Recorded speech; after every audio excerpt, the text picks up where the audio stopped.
Hey dudes, welcome to Splat from the Past, the only 80s themed horror and sci-fi show where things can get totally radical. Now today, I will be welcoming a TV legend, a hilarious tiny-voiced lady you all remember as Murray Slaughter on the Mary Tyler Moore Show, Joyce Bulifant.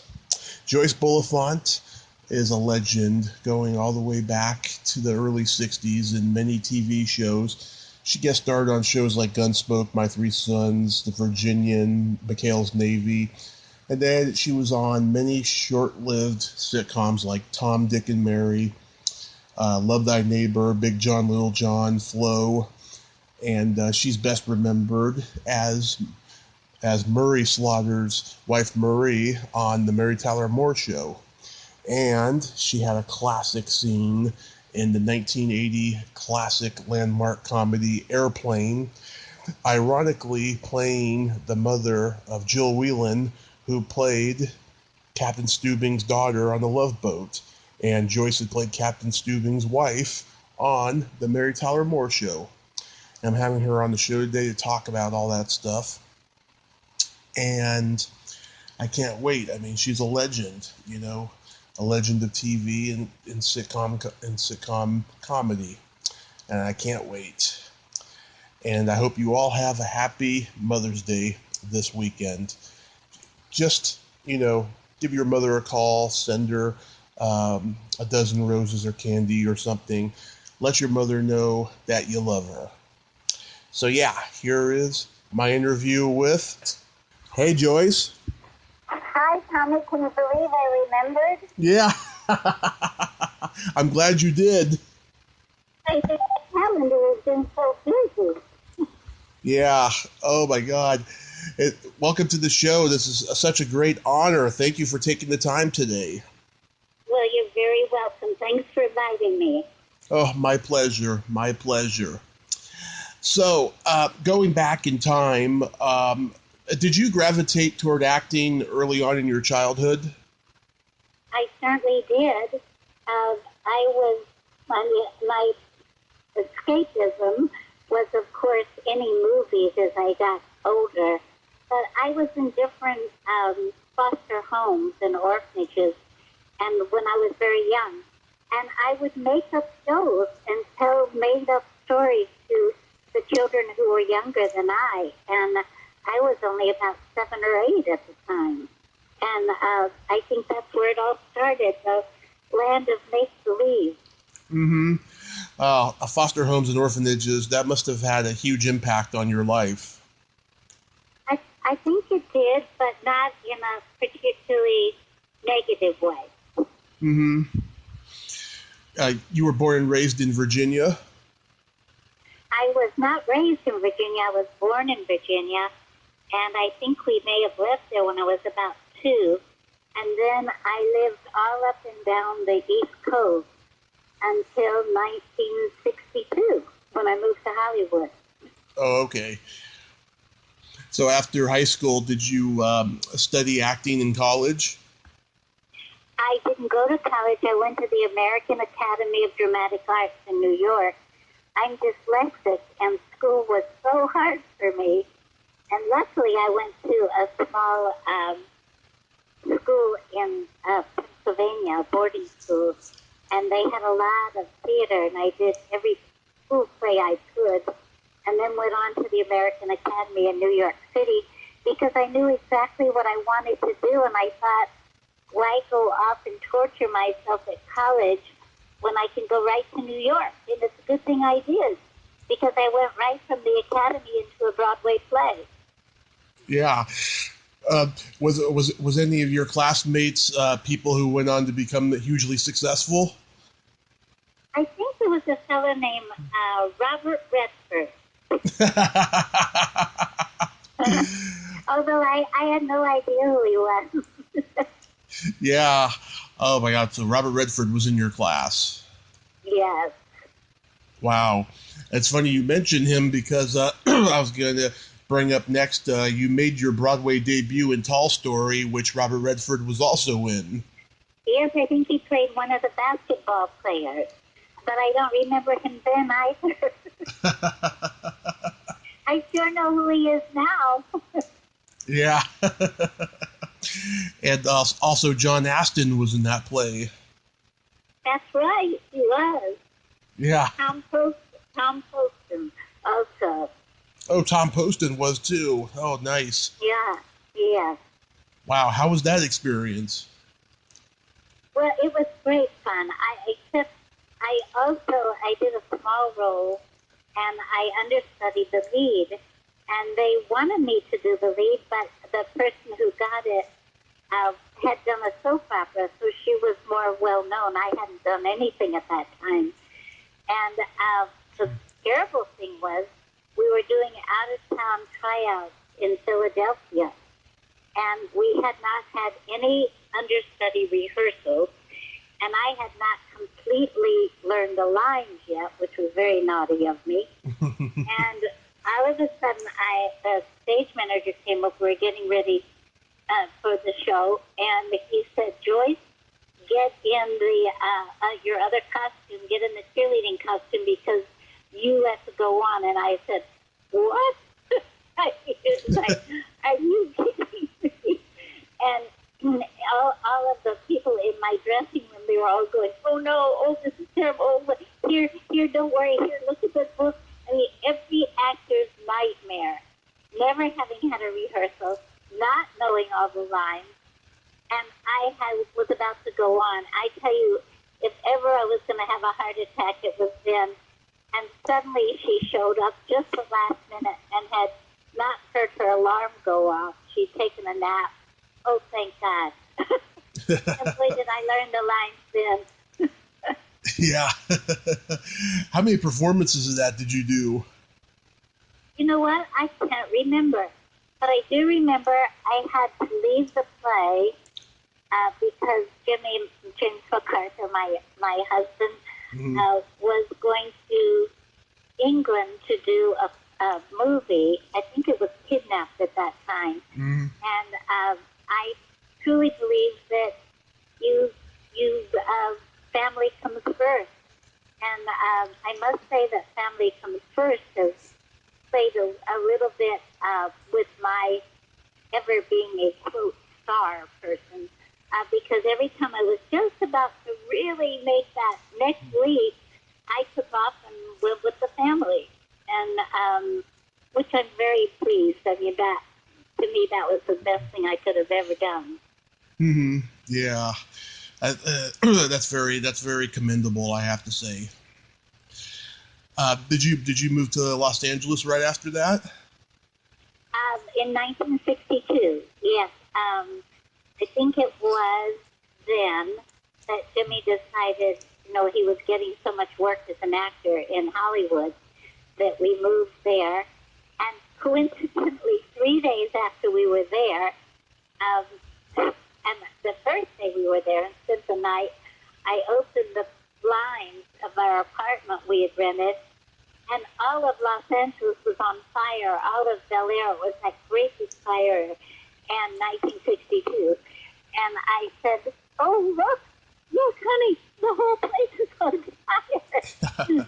But after I calmed down and realized it wasn't going to come all the way into Hollywood where we were, it was in Beverly Hills, I read for a role called Thriller at Universal, which was then Review. Mm-hmm. And I got the role, and then I had the most incredible contract at that time, and it was the last one of this kind, where I was signed. I had to do one pilot every year. I had to do the lead in 8 shows, and I could work any place else in between. So what a deal that was great. Yeah. And then you guest starred on so many great classic TV shows like Gunsmoke, My Three Sons, McHale's Navy, The Virginian, which I got to interview James Drury 2 weeks before he passed. And I was curious, what was it like to work with him? Well, I didn't work a lot with Drury in that episode. It was with Jack Klugman mostly, and another really good-looking young actor. Good night. Why can't I remember his name? And it's really funny you mentioned the Virginian because it was just on last night. I was getting all these messages saying, I'm watching you on the Virginian. Isn't that funny? Really? Yeah. Oh, my God. Was it Doug McClure? Doug was in it, but no, that wasn't who the young actor was. Gosh, I can't remember. It's terrible. Oh. It was, so sorry. I'm awful with names. Maybe it could have been Clu Gallagher or something. It's my dyslexia. I blame it on that. Yeah. That's okay, though. Not my age, my dyslexia. Yeah. The first series that you were a regular on was Tom, Dick, and Mary. That's right. It was. And that was Steve Franken and Right. Don Galloway. See, I remembered those names. And Ralph Bellamy was the director. Oh, I didn't even know Ralph Bellamy did any directing. That's so cool. What was he like? He was great. He was very sweet. Mm-hmm. He's one of the founding members of the Screen Actors Guild. Wait, now you know what? I think I told you the wrong thing. It wasn't Ralph Bellamy. It was another Bellamy. Shoot. I'm so sorry. That's okay. Don't ask me any questions and hold me to the answers. It was Bellamy. It wasn't Tom Bellamy. It was, yes, Bellamy was his last name. Okay, well, so working with Don Galloway and Steve Franken was great. Oh, good. Wonderful fun. Don and his family and my family became friends, and Steve Franken lately after that we did a musical together that my husband Roger Perry wrote, and at the Huntington Hartford Theater. It was fun. Mm-hmm. Why do you think the show didn't last long? That's an interesting question. Wasn't it part of 90 Bristol Court that they were doing 3 series, I believe, that took place in a motel around a swimming pool? And, who knows why things didn't last, but Lord knows they had more viewers than any show have today. That's for sure, because there were so few of them. Yeah, because it was up against Karen and Harris Against the World. Right. That's what it says here. Yeah, 90 Bristol Court. That's absolutely right. Yeah. Is it true that you were originally cast as Carol Brady? It's very true. Not only cast, I was all wardrobed and ready to go on Friday, and we were shooting on Monday, and the little girls were all cast to look like me. And at the very last moment, ABC in New York, who evidently has the final say over the West Coast, Florence Henderson became available, and they said, we want Florence to do it. And Sherwood Schwartz, the writer-producer, was very upset because he wanted it to be more the Lucy show than the Donna Reed show. And Right. he had to recast the housekeeper who was going to be the straight person to my funny Florence. That was my funny part. And, but, everything turned out just the way it's supposed to. It was wonderful. Florence was terrific. And then I married Bill Asher, and I had my own 8 Brady bunch. So it all worked the way it was supposed to. Mm-hmm. Absolutely. Yeah, Florence Henderson, she did a wonderful job. Yes, she did. I hesitate to bring up the Bill Cosby show, given what's happened in the last few years, but how was that experience? Well, it was his first Bill Cosby show where he played a basketball coach, and I played the school guidance counselor. And he couldn't have been more of a gentleman at that time. And I do remember being invited up to his suite for lunch. Mm-hmm. He would have his chef come and prepare lunch. And when I was invited up there, guess who I had lunch with? Sammy Davis Jr. and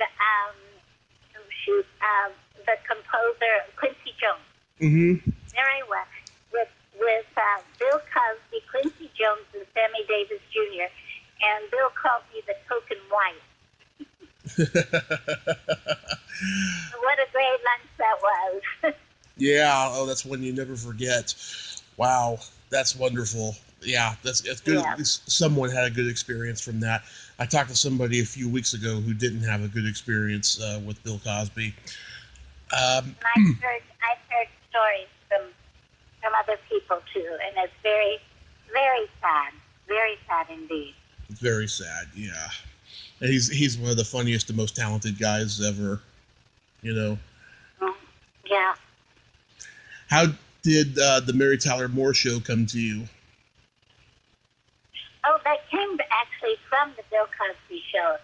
I did a show that Ed Weinberger, one of the writers, producers on Mary Tyler Moore, he wrote an episode for Bill Cosby Show called The Longest Hook Shot. And he liked me so much in that he recommended that I read for the role of Marie Slaughter. And I did, and I got it. Wow. And you were the second tiny voiced actress on the show next to Georgia Engel. It's funny, I was doing the Bill Cosby Show, and I was also doing a show that I was starring in with Ron Masak called Love Thy Neighbor. Mm-hmm. And that series, and I was doing a voiceover for a cartoon, and I was a reoccurring character on the Mary Show because I couldn't be there all the time. I think maybe they decided to get someone to be Ted's wife that could be there all the time. But I was so busy doing other things, I couldn't always be there. Mm-hmm. Yeah, it worked out really great, I think. Oh, yeah, and Georgia, adorable. Mm-hmm. Oh, yeah. She used to be on those Dean Martin roasts, and she was just hilarious. Yeah, she's great. And she, she's just like she is. She's just like that character. She's just very sweet, very innocent, very talented. Yeah, absolutely. How was working with Mary? It was great. I mean, she was terrific, wonderful to everybody. Mm-hmm. I heard Ted Knight really was a curmudgeon, though. He lived across the street from me at one time when we lived in Pacific Palisades, mm-hmm. and I would play tennis with him. And I could not return his serve only because he had the strangest things that he did before he served the ball. I would be bent over laughing. And I remember coming back to the show when I'd been away, and he'd say, "Oh, Joyce, come look at my dressing room. They've redecorated my whole dressing room. Come look at it." He became the character. Yeah. Ed Asner and Gavin MacLeod, though, I heard those are two very nice guys. Oh, my God, I adore Gavin. And we're very close, good friends. He lives right down the street from me.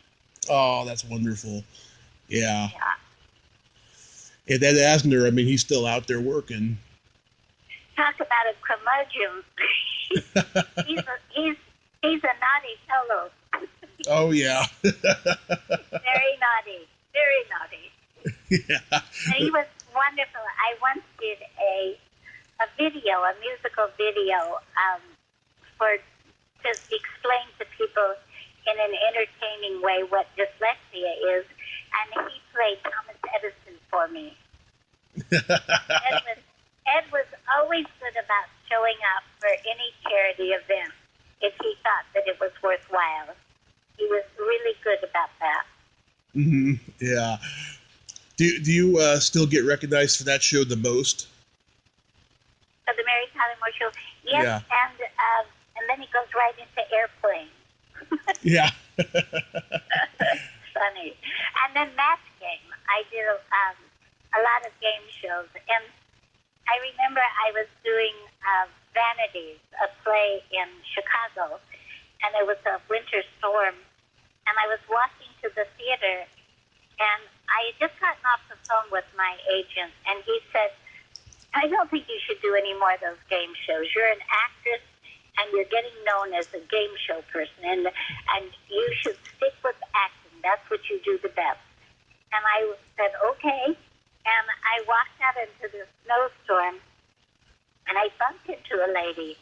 Mm-hmm. She stopped me, and she held me at arm's length, and she said, do you work at my hairdresser?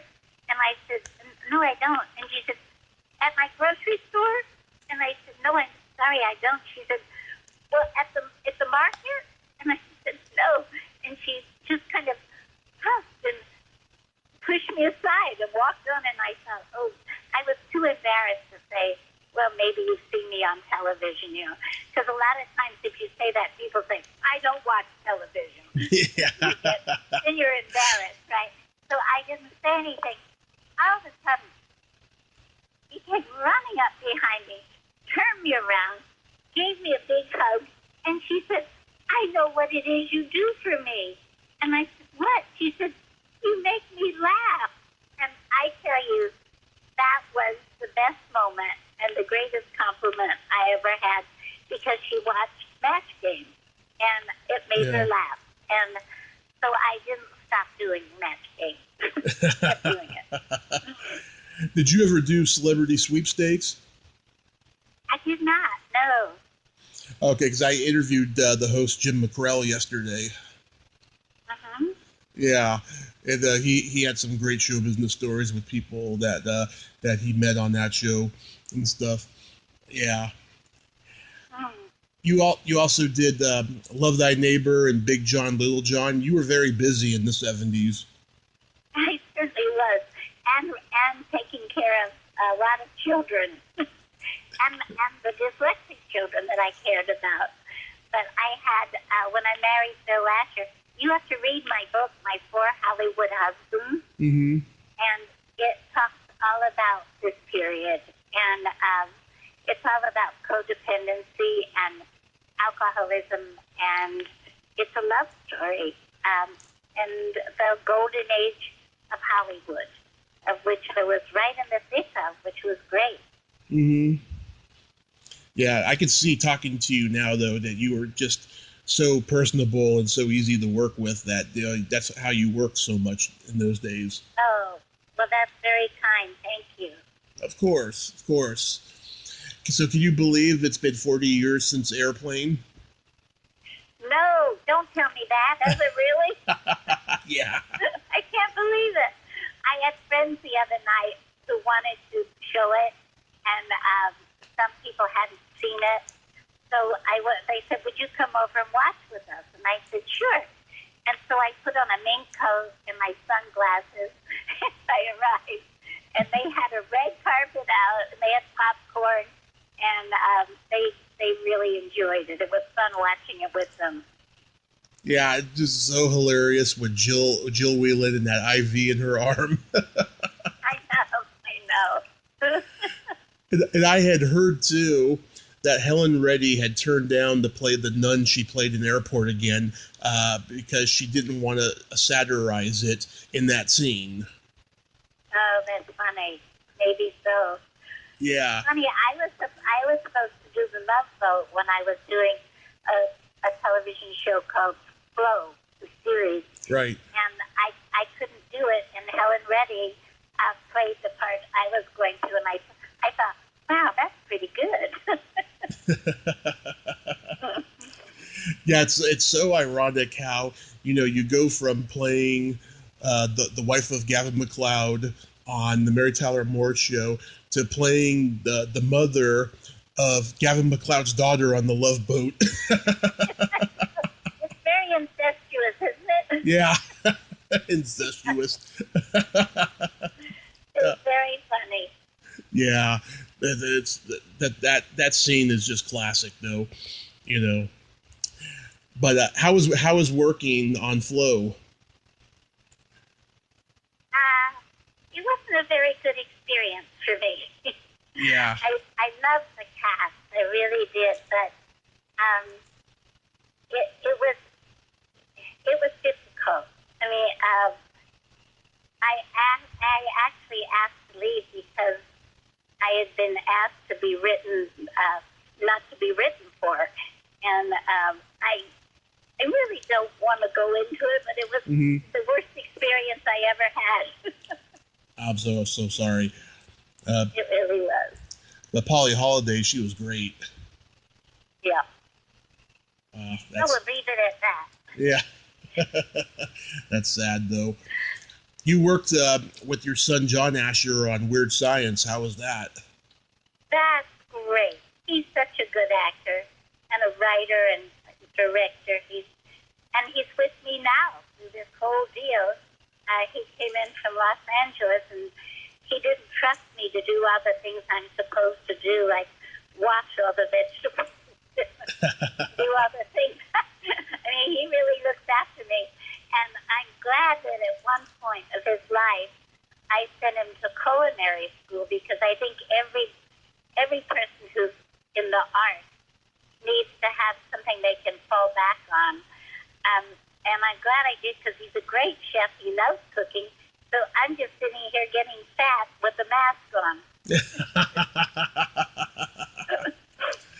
Oh, that's great. Yeah, I used to watch Weird Science all the time. I mean, it wasn't as great as the movie was, but everybody who worked on the show was pretty great, I thought. Yeah, it was fun. It was really fun. He could call me Mom, but I couldn't call him John. Just call him Gary. Right, that's right. A few years later, though, he directed a movie with Kirk Douglas and Lauren Bacall called Diamonds. Yes, he did. Yeah, that's a very underrated movie. Oh, you must have been very proud of him. I was so proud of him. He did Hilary Swank, one of his first films, called Counterfeit. Mm-hmm. He was so young, and he's just so imaginative. He's dyslexic, and I think the gift of the dyslexic shows up in John as a director and as an actor. But he's amazing on the set, and he learned a lot from his dad, Bill Asher. He learned a lot from him and respected him so much. But I love working with. I did a very naughty thing, though. I played one of the waitresses in Diamonds, and it's in Reno, and those skimpy outfits they wear with the bosoms hanging out and the short little skirts. And I came out, and there's John being serious director, and I said, "Hey, John," pointing at my breasts that were sticking out. "Remember these, Mom?"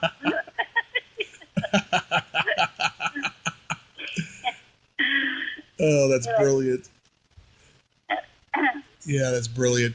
I was actually supposed to interview Michael Manasari last fall, but then I never heard from him, unfortunately. Oh, really? Ah. Yeah. He's like me. You get that on notifications, and I don't always look at those. So it was just by chance that I saw yours. Yeah, well, the irony of irony, a mutual friend of ours, I was supposed to interview too, and then she couldn't do it, and she's like, "Oh, you want to interview my production partner, Michael Manasari?" I was like, "Sure." I loved Weird Science when I was a kid, and then I didn't get to interview him as well, so it's okay. Oh, yeah. It goes hand in hand. You can interview John later if he's here with me.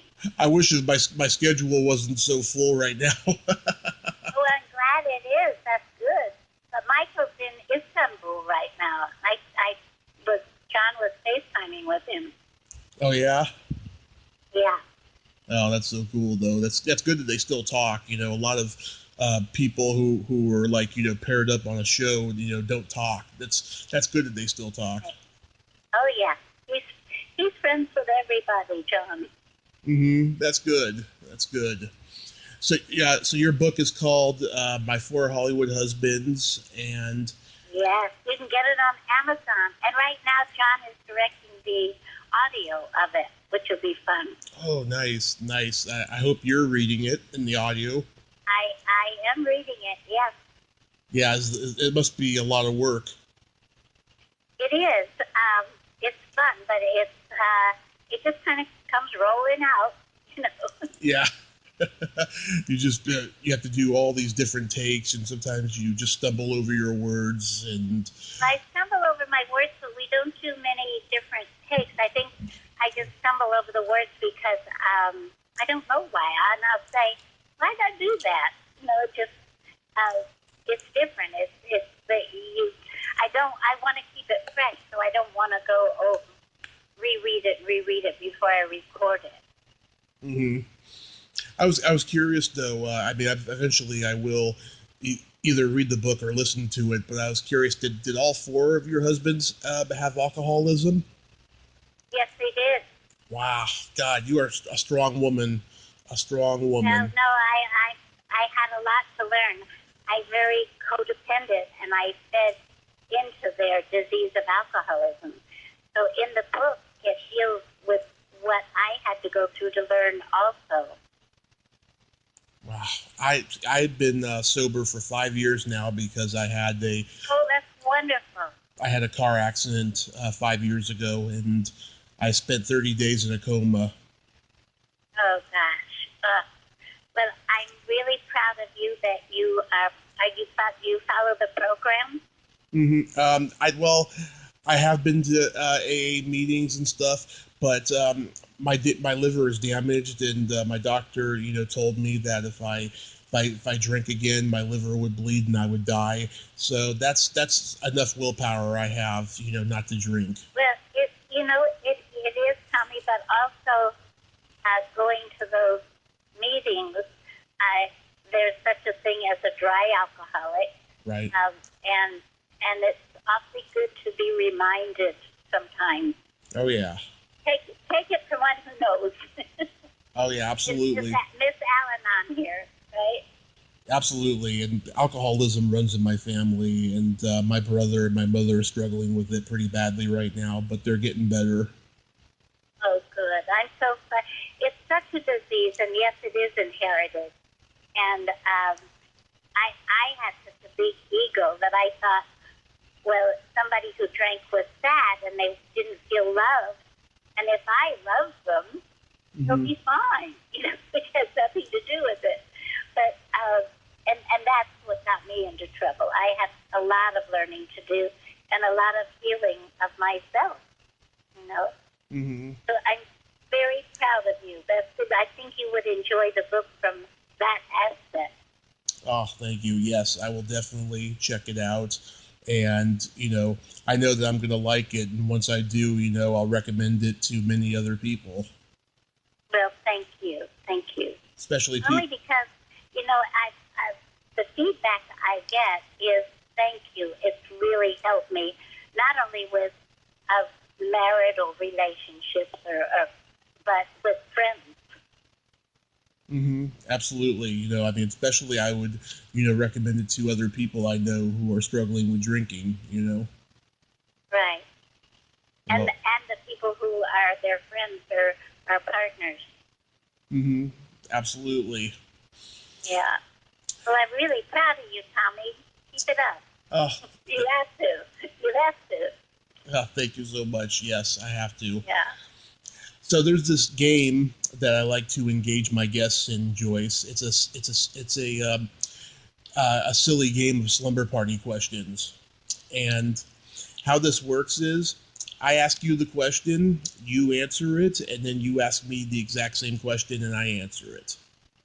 Okay. It's a lot of fun. Joyce, are you ticklish? Yes.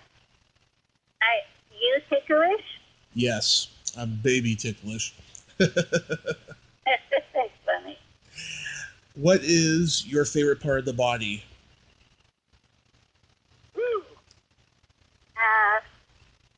Eyes. What is your favorite part of the body? That's a popular one. I love the belly button. What color are your toenails painted? Right now? Natural. Natural. What color are your fingernails painted? Natural. What would you say is your best personality trait? Humor. What would you say is your best personality trait? I agree. My sense of empathy and the fact that I have no filter. And then my favorite question, is there a stinky smell that just makes you gag? Ooh. Stinky smell that makes me gag. That's interesting. Good heavens. A stinky smell that makes me gag. Yes. It's my little dog when her glands are, when she gets upset and the smell from her glands. No. What is your most favorite? Well, your awful stinky smell. Glands too. And feet. Feet. Oh, yeah. Oh, that's a bad one. Yeah, well, I've been told that people with kids, they're not affected by either of those smells. Oh, that's so funny. Yeah, because they're so used to them, Yeah, that's so funny. Well, Joyce, I thank you so much for coming on today. This has been so wonderful. Well, thank you, Tommy, and God bless you, and take care. Be safe. Yes, and you ever do the Hollywood show? No, I haven't. Oh yeah, it's an autograph signing show that happens, every 3 months in LA. And if you ever get invited to that, and quarantine and everything is over during this crazy time and stuff, I will be out there and I will come meet you. Okay, that would be great. Okay, you take care of yourself and stay safe, and take care of that son of yours. I will. Thank you. Okay, bye-bye. Bye-bye. Well, there you have it. Joyce Bulifant. Ain't she a sweetheart? Oh, what a great lady, huh? Strong lady who has survived having 4 alcoholic husbands. I mean, you can't get any stronger than that. God bless her. And such a funny and talented lady. If you like this video, everyone, please subscribe to my YouTube channel. Add me as a friend on Facebook. Join my Tommy Kovac comedian page on Facebook. Follow me on Twitter and Instagram and all that fun stuff. Well, that's all time we have this week on Splat from the Past. Till next time, this is Tommy Throwback Kovac saying, there's no shame in living in the past because the present sucks. Later, dudes.